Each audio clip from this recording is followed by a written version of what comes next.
Selebgram Karin Novilda atau yang akrab disapa Awkarin menceritakan kesedihan hatinya saat melakukan traveling.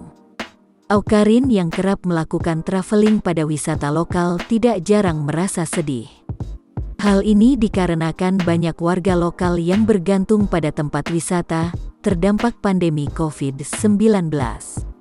Suka sedih soalnya tiap traveling warga lokalnya nganggur dan curhat tentang pandemi, tulisnya lagi. Oleh karena itu Awkarin pun mengajak setiap orang untuk menghidupkan kembali wisata lokal. Secara kacauan dan awur-awuran, mari deh kita naikin pariwisata Indonesia.